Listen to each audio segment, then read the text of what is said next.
جنال xogaha media waa janal taagan taariikhda inuu kaaga sheekeeyo wax walba oo maskaxda kugu dhisi karo barashada taariikhda waa nolol dhameystiran fadlan subscribe saar oo ku taxnow janalka xogaha media una sii sheeg garee asxaabtaada Socrates waxa uu ahaa nin filosof dhaqtar iyo nin aad u xigmad badan oo u dhashay dalka Greega waxa uu ahaa dhaqtar buuni ah heer uu cilmiga dhaqtarnimada ka gaadhay ay ku cadeynayso in boqorkii xilligaas dalka Greega uu xukumayay uu siiyay magaca dhaqtar koobaad ee wadanka Greega dhaqtar badan oo xilliga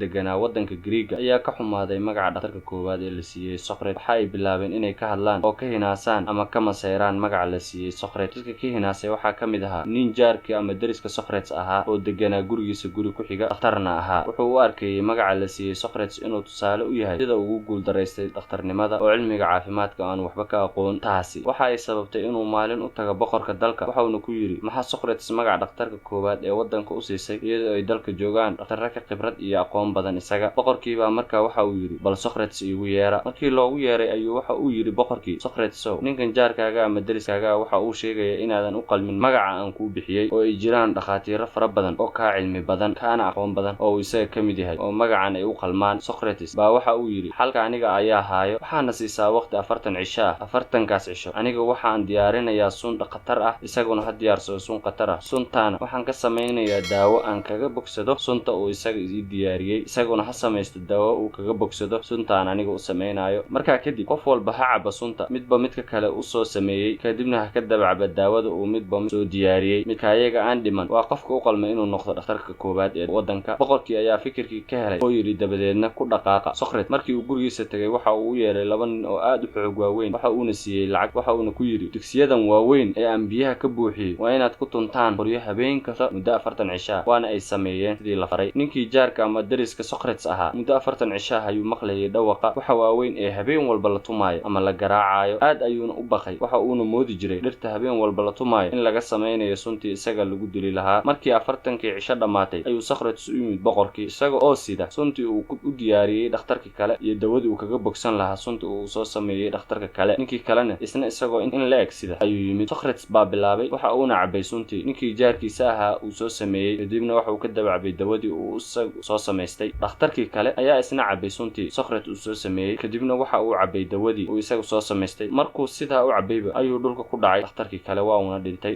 boqorkii baa yaabay oo weydiiyay Socrates suntan halista ah oo ninka siiyay Socrates baa intuu qoslay yiri anigu wax sun ah ma siinin ninkan ee waxaan siiyay koobiya kaasoo ka dabacbay dawo wuxuu kale oo yiri ninkan cabsi buu u dhintay oo wadnaha la istaagay maadaama muddo 40 cisho dhartii la garaacay uu moodayay in looga sameeyo suntii lagu dili lahaa isaga hadaba noloshu waa sida oo kale oo adiga ayaa isdilaya ka hor geeridaada qofka nolosha guuleysta waa kan alle ka baqa naftiisa ku kalsoonaada aan baqin naftiisana aamina awoodiisa iyo aqoontiisana ku kalsoon waa qofka hadallada duulduulka ah ee bulshada kaga imaanaya aanay wax u dhimin qofka si dhaba noloshiisa isaga maamula balse aanay saameyn ku yeelan wax banaanka kaga imaanaya qofka cilmigiisa kor u qaada waqtigiisa ku bixiyo juhdi iyo dadaalna siiya qofka waxa ka dhiman meelaha uu ka daciifsan yahay iyo meelaha u baahan inuu bubuuxiyo yaqaano qofka waxyaabaha uu arkayo maqlaayo aanay niyad jabin kana istaagin hadafkiisa iyo yoolkiisa nololeed qofka waxa uu ku hadlayo iyo waxa uu sheegayo qofka uu xisaabsan yahay hadaladiisa qofka aanan ku degdegin wax walba uu sheegayo qof u hadla mar walba si xigmadaysan qof dulqaad badan oo aanay dadku hadaladooda saameyn